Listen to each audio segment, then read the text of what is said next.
Hello folks, welcome to Words for Wednesday, the first one on September. It is September 2nd, and I'm less than a week from my virtual Boston Marathon run, and I thought I would let running have a little bit of a theme. Specifically, I want to talk about preparation and endurance, so I want to use a quote from Oprah Winfrey, who said, "Running is perhaps the greatest metaphor for life because you get out what you put in." And I think it's amusing that I'm wearing a shirt from Oberto when I did a Tough Mudder with them, and their slogan was, "You get out what you put in."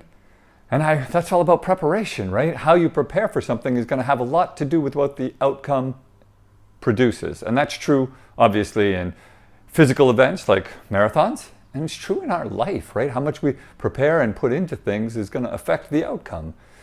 In a marathon training, and I'm here by my treadmill where I've done a lot of my training, right? If I train hard, follow a good plan that's designed to work my speed and endurance in stages, I'm going to get better results. And I've run over a dozen marathons at this point, and I've seen that play out. The more miles I have every week, the stronger I tend to be come the time of the marathon. They often say 95% of the work is done before you ever get to the starting line. And my best results have shown that.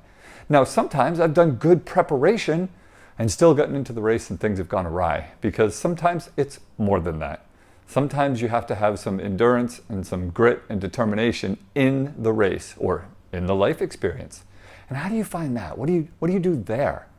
Right? Because our toughest opponent isn't usually our body. It's not, because our body is stronger than we often think it is. We can push it to the limits, and when we do, we often find those limits flex. The problem is our mind.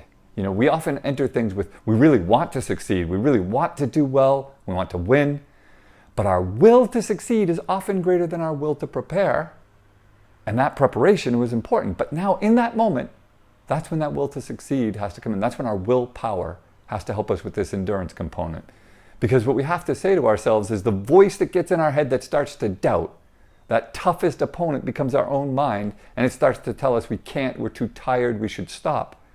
We have to find ways to decline that negativity, to say that voice isn't us, right? We're the one listening, and we can choose not to listen, and we can choose to give a louder voice over it that says, I will succeed, right? A message of positivity. I can do this. I will do whatever it is that we're trying to succeed, whether it's physical or whether it's a goal in our lives, to say this goal is more important, and to think about the rewards, to focus forward on those rewards.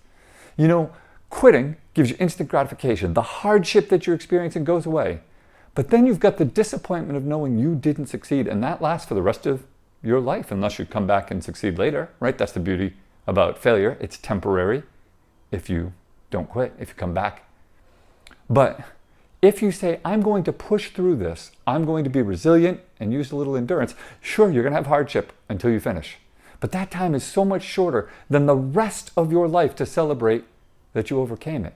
When you look at that ratio in that way, it's a little motivation to why I'm going to push through. Because then the reward is I'm going to have so much longer to celebrate. And that's how I view all the goals in life, right? That a little resiliency is going to go a long way.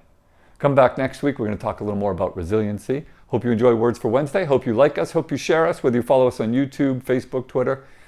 Help us get the word out. We'll talk to you next time.